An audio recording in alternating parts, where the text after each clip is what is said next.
স্কুলের ছাত্রছাত্রীদের নিরাপত্তা নিয়ে অভিভাবকদের চিন্তামুক্ত করতে অভিনব উদ্যোগ নিল ইছাপুর বিভু কিঙ্কর হাই স্কুল। ব্যারাকপুর শিল্পাঞ্চলে প্রথম স্কুলের ছাত্রছাত্রীদের জন্য শুরু হলো medical emergency information I card ও ডিজিটাল অ্যাটেন্ডেন্স সিস্টেম পরিষেবা। স্কুলের পঞ্চম শ্রেণী থেকে দ্বাদশ শ্রেণী পর্যন্ত পাঠরত সমস্ত ছাত্রছাত্রীদেরকে এই পরিষেবার আওতায় এনে সকলকে ডিজিটাল আই কার্ড করে দেওয়া হয়েছে। এদিন এক অনুষ্ঠানের মাধ্যমে ছাত্রছাত্রীদের হাতে সেই কার্ড তুলে দেওয়া হয় এবং কিভাবে সেই কার্ড কাজ করবে তা অভিভাবকদের বুঝিয়ে দেওয়া হয়। এবার থেকে স্কুলের ছাত্রছাত্রীরা স্কুলে এসে নিজেদের আই কার্ডে স্ক্যান করলে ছাত্রছাত্রীদের অ্যাটেন্ডেন্স কাউন্ট হয়ে যাবে। সঙ্গে সঙ্গে অভিভাবকদের মোবাইলে তাদের সন্তানের স্কুলে পৌঁছানোর বার্তা পৌঁছে যাবে। আর অভিভাবকরা নিশ্চিত হয়ে যাবেন একইভাবে ছুটির সময় ছাত্রছাত্রীরা কখনো স্কুল থেকে বেরোবে সেটার বার্তা অভিভাবকরা পেয়ে যাবেন। তবে ব্যয়বহুল এই কার্ড তৈরি করতে স্কুলের সাথে ছাত্রছাত্রীদের অভিভাবকরাও আর্থিক সাহায্য করতে এগিয়ে এসেছেন বলে জানালেন প্রধান শিক্ষক ডক্টর দীপক কুমার পালা। এদিন স্কুলের ছাত্রছাত্রীদেরকে এই ডিজিটাল কার্ড বিতরণ অনুষ্ঠানে উপস্থিত ছিলেন উত্তর ব্যারাকপুর পৌরসভার পৌরপ্রধান মলয় ঘোষ, পৌরসভার সিআইসি প্রদীপ বসু, স্কুলের প্রধান শিক্ষক ডক্টর দীপক কুমার বালা সহ স্কুলের অন্যান্য শিক্ষক শিক্ষিকা সহ বিশিষ্ট ব্যক্তিবর্গ।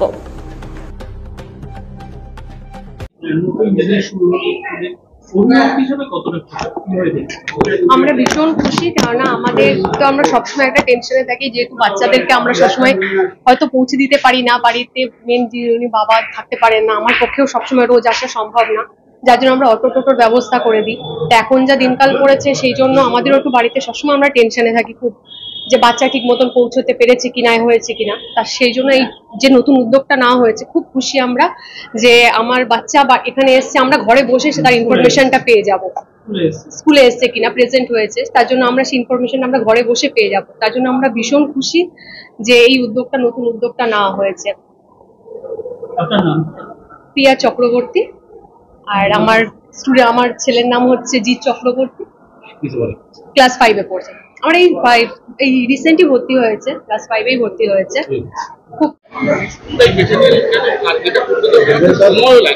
না, আমি বেছে নিইনি, স্কুলের টিচার্সরা করেছে, টিচার্সরা চেষ্টা করেছে। আমরা হওয়া ভাগে জল দিতে এসেছি। আমরা যেহেতু স্কুলের প্রাক্তন স্টুডেন্ট, আমি এই স্কুলে ক্লাস 1 থেকে 11 পর্যন্ত পড়েছি। ন্যাচারালি এই স্কুলের যে কোনো ব্যাপারে আমরা আসি প্রাক্তন স্টুডেন্ট হিসেবে, নট চেয়ারম্যান, সেইভাবে আমরা এসেছি। এবং এই বায়োমেট্রিকের ফলে সুবিধা হলো, বাচ্চাদের বাড়ির গার্ডিয়ানরা জানতে পারবে যে আমার বাচ্চা কোন সময় গেল, কোন সময় বেরোলো, ডিটেলস তথ্য থাকবে। স্কুলের মাস্টারমশাইরাও জানতে পারবে, ব্লাড গ্রুপ সবকিছু থাকবে। অভিনব উদ্যোগ, এতে পড়াশোনার মান আরো এগিয়ে যাবে, বিশেষ করে স্কুলের শ্রীবৃদ্ধি আরো বৃদ্ধি পাবে। একদম একদম, হ্যাঁ, প্যারেন্টসরা তো আগে পাবে, তাদের মোবাইলে চলে যাবে তার বাচ্চা কখন গেল, কখন বেরোলো, সব ডিটেলস পাবে। সেটা নিশ্চয়ই করা যাবে, কেন করা যাবে না।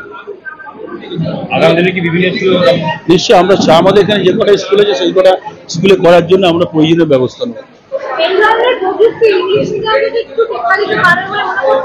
হ্যাঁ, এই ধরনের প্রযুক্তিকে ইংলিশ মিডিয়ামে স্কুলে অনেক আগে চালু হয়ে গেছে। এটা কি মনে হচ্ছে যে এই সরকারি মিডিয়ামকে টেক্কা দিতে পারবে? কেন পারবে না? সরকারি যে কোনো জিনিসের প্রতি মানুষের আগ্রহ থাকে অনেক বেশি, একটা নিশ্চয়তা থাকে, গ্যারান্টি থাকে। আমি বেসরকারিকে ছোট করছি না, ওখানে তো বিদ্যাকে কেনা হয় আর এখানে বিদ্যাকে দান করা হয়।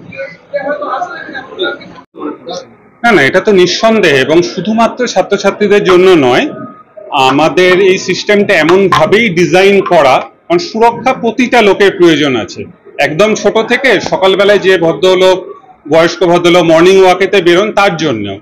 তার কারণ কখনো যদি কোনো বিপদ, দুর্ঘটনা বা হঠাৎ যদি মেজর শরীর খারাপ হয়, তখন মূল বিষয়টাই নির্ভর করে সময়ের ওপর, কত দ্রুত সেই ভদ্রলোক প্রপার সাপোর্ট পাচ্ছেন।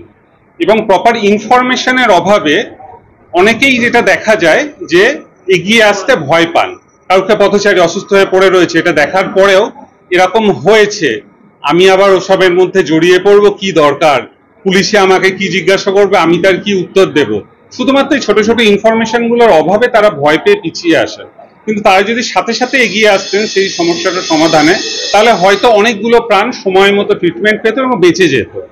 তো এই গোটা সমস্যাটা সমাধান করার জন্য এই মাইকুল আইডি সিস্টেমটা তৈরি করা, যেখানে আমি দেখাচ্ছি আপনাদের যে বাচ্চাদের সাথে সাথে বড়দেরও চাইলে এখানে একটার জায়গায় 4খানা মোবাইল ফোন নাম্বার স্টোর করে রাখা সম্ভব, যেটা এমার্জেন্সি সিচুয়েশনে খুব বেশিভাবে কাজে আসবে। হতেই পারে একটা নাম্বারে ফোন যাচ্ছে না বা ফোনটা পিক আপ করছে না, কিন্তু বিপদ তো থেমে থাকবে না, জরুরি পরিস্থিতিতে গোল্ডেন আওয়ার তো পেরিয়ে যাবে। সেই জন্য এই ব্যবস্থাটা এখানে করা আছে। এখানে 4খানা ফোন নাম্বার দেওয়ার এখানে প্রভিশন আছে। এছাড়াও আলাদা করে ডিটেলস, অ্যাড্রেস, কারোর যদি কোনো অ্যালার্জি সংক্রান্ত সমস্যা থাকে তার তথ্য, বাবা মা যদি আগে থাকতে কোনো স্পেসিফিক ইনস্ট্রাকশন দিয়ে রাখতে চান যে এরকম যদি কিছু হয় আপনি অমুক কাজটা করবেন বা অমুক স্পেসিফিক হসপিটালেই নিয়ে যাবেন, সেই গোটা ব্যাপারটা বাবা মারা এখান থেকে নিয়ন্ত্রণ করতে পারবেন। এবং কারোর যদি কোনো হেলথ ইন্স্যুরেন্স করা থাকে বা স্বাস্থ্যসাথীর মতো কার্ডের ডিটেলস, সেগুলোও এর মধ্যে স্টোর করে রাখা যাবে, যেটা হসপিটালাইজেশনের ক্ষেত্রে মারাত্মকভাবে হেল্প করতে পারবে।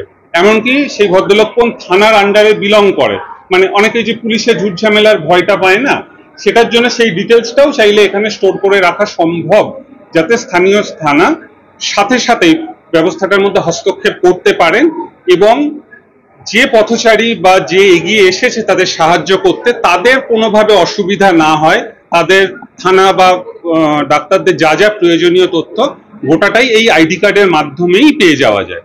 সো এটা আমরা একটা মুভমেন্ট হিসাবে চাইছি, যাতে সবার মধ্যে ছড়িয়ে পড়ে এবং অনেকগুলো প্রাণ যাতে এরকম না ঘটুক, কারোর জীবনে ঘটে, কিন্তু দুর্ঘটনার পরিস্থিতি যাতে তাদের প্রাণ রক্ষা হতে পারে। আজকে খুদে পড়ুয়াদের কিভাবে কাজ করবে এটার ক্ষেত্রে এটা একটা বাড়তি ফিচার এদের এখানে দেওয়া হয়েছে, যে অ্যাটেন্ডেন্স ফিচারটা বাবা মাদের ক্ষেত্রে এবং বিশেষ করে মাদের ক্ষেত্রে তো এটা খুবই চিন্তা থাকে, বাচ্চার সেফলি স্কুলে পৌঁছলো কি না, এটা সবসময় স্কুলে ফোন করে জেনে নেওয়া যায় না, সেটা তারা ইমিডিয়েট জানতে পারবেন। এবং কখনো যদি এরকম হয় বাচ্চা, আমি বলবো দুষ্টুমি করেই হয়তো স্কুলে বেরোবার নাম করে স্কুলে আসেনি, সেটাও সাথে সাথে জেনে যাওয়া যাবে বাবা মাদের পক্ষে। এবং বিশেষ করে বাচ্চাদের যে স্কুলের পার্সেন্টেজ মেনটেনের ক্ষেত্রে বাবা মারা সময় থাকতেই মনিটরিং করতে পারবেন। এবং অবশ্যই এর মেডিকেল ইমার্জেন্সি ফিচারটা তো বাচ্চাদের কাজে লাগবেই লাগবে। ডিজিটাল এই অ্যাটেন্ডেন্স সিস্টেম, এটা কি জেলার মধ্যে কি প্রথম স্কুলে? সম্ভবত প্রথম, আমরা এটা অফিসিয়ালি বলছি না, বাট ডিজিটাল অ্যাটেন্ডেন্সের বাইরে এই যে মেডিকেল ইমার্জেন্সি ফিচারটা রয়েছে, এই রকম সাধারণত খুব কম জায়গাতেই আছে। আমার নাম তরুণ ঘোষ এবং আমার সংস্থার নাম মাইকুল আইডি। আসলে যে কোনো ইনভেনশন, যেমন necessity is the mother of invention বলা হয়, একটি দুর্ঘটনা, আমার খুব প্রিয়জনের এক দুর্ঘটনা, এবং সেক্ষেত্রে আমরা সেভাবে পাশে দাঁড়ানোর সুযোগটুকুও পাইনি। সেই সমস্যাটার সমাধান হিসাবে এটা আমি কিছু করতে চেষ্টা করেছিলাম, হয়তো সময় লেগেছে, বাট আমাদের উদ্দেশ্য এতই যাতে সবাই যাতে এই সিস্টেমটা ব্যবহার করে, যারা বিপজ্জনক পেশায় আছেন, বিশেষ করে যারা বাইকিং করেন বা অন্য অ্যাডভেঞ্চার স্পোর্টসে আছেন, এছাড়া অন্যান্য বিপজ্জনক পেশায় যাদের জীবনে একটু ঝুঁকির সম্ভাবনা থেকেই যায়, তারা এই সিস্টেমটা ব্যবহার করলে নিঃসন্দেহে উপকৃত হবেন এবং তাদের পরিবার অনেকটা নিশ্চিন্ত থাকবে। দেখুন, আমি এই বিদ্যালয়ে 19 সালে জয়েন করেছিলাম। বিদ্যালয়টি 150 বছরের একটি পুরনো স্কুল, আপনারা অনেকেই জানেন। ইতিমধ্যে আমাদের 150 বছরের অনুষ্ঠান আমরা সমাপ্ত করেছি এবং এলাকায় প্রচুর স্কুল আছে। একটা পুরনো স্কুল, আমি পাশে একটা বিদ্যালয়ে ছিলাম, সেখান থেকে এখানে আসা। স্কুলটা সব কিছুই ছিল, আমার শিক্ষক শিক্ষিকা শিক্ষক সম্পদ সবই আছে। একটু ছেলেমেয়ের সংখ্যা কমেও যাচ্ছিল মাঝে। সেই চিন্তা থেকে প্রথম বাংলা মাধ্যমের পাশাপাশি প্রথম স্কুলটাকে আমি সহশিক্ষা সমন্বিত প্রথম 23 সালে করি, কোয়েড স্কুল হিসাবে। 5 থেকে 10, 11, 12 আমার আগেই ছিল কোয়েড, 5 থেকে 10 23 সালে কোয়েড করি। তারপরে মাথায় এলো, আমাদের প্রেসিডেন্ট সাহেব ছিলেন, স্কুলটাকে যদি আমরা ইংলিশ মিডিয়ামে কনভার্ট করি তাহলে বোধহয় বন্ধ কিছু হয় না, কারণ আমার তো শিক্ষক শিক্ষিকা আছে, আমার ক্লাসরুম আছে, বেঞ্চ আছে, সবই আছে। যেভাবে ইংলিশ মিডিয়াম স্কুলগুলো গজিয়ে উঠছে, সিনেমার সঙ্গে তাতে আমার একটা কমে যাচ্ছিল না। আমরা যে পাঠদানের ব্যবস্থা করতে পারবো, যে খরচায় আমরা দিতে পারবো সরকারি খরচায়, অন্য কোনো বিদ্যালয়ে সেই খরচা দিতে পারবে না। সেই ভাবনা থেকেই ভাবনা স্কুলকে ইংলিশ মাধ্যমে উন্নতি করা। এতেও আমরা 5 থেকে 10 অবধি অনুমোদন পেয়েছি বোর্ডের, 11, 12 জন্য অ্যাপ্লাই করে দিয়েছি এবং আশা রাখি এই সেশন থেকে 11 শ্রেণীতে আমরা ইংলিশ মিডিয়াম ভর্তি নিতে পারবো। সেই থেকে চিন্তা হলো যে কিছু কিছু গার্জিয়ান আসছিলেন, স্যার স্কুলটাতে কোয়েড হলো, কিছু কিছু ভয়ও ছিল তাদের, ছেলেদের সঙ্গে মেয়েদের একটা স্কুল, এরা কখন যাবে, রাস্তায় কী হবে কি না হবে। তখন ভাবনা হলো স্কুলটাকে তার আইডেন্টি কার্ডটা অন্যরকমভাবে করে দেওয়ার ব্যবস্থা করি। ছেলেমেয়েরা রাস্তায় অনেক সময় দুর্ঘটনা করে, অনেকে টোটোতে আসে, অটোতে আসে, সেটি কোথাও পৌঁছতে পারলো কিনা, অনেকে সাইকেলে চেন পড়ে যায়। তখন গার্জিয়ান এবং আমার শিক্ষক শিক্ষিকা যারা ছিলেন তাদের সঙ্গে আলোচনা করে একটা ভাবনা যে আমরা একটা ডিজিটাল অ্যাটেন্ডেন্সের ব্যবস্থা করি, আই কার্ড বারকোডের মধ্যে। সেই ভাবনা থেকেই ভাবনা ছেলেমেয়েদের সুরক্ষার স্বার্থে, নিরাপত্তার স্বার্থে এই অ্যাটেন্ডেন্স আমাদের আয়োজন করা। এবং এই যে কিছুটা খরচ যা কিছু ইত্যাদি হয়েছে বিদ্যালয় ফান্ড থেকে, সত্যি সেই খরচ করার সামর্থ্য আমার নেই, কিন্তু যারা অভিভাবকারী ছিলেন তারা পূর্ণ সমর্থন দিয়েছেন আমাকে এবং তারা পূর্ণ সহযোগিতা করেছেন এবং তাদের মাধ্যমেই এই আই কার্ডটা আমরা পরিচালনা করতে পারছি। আমার নাম ডক্টর দীপক করবালা, প্রধান শিক্ষক, ইছাপুর হাই স্কুল।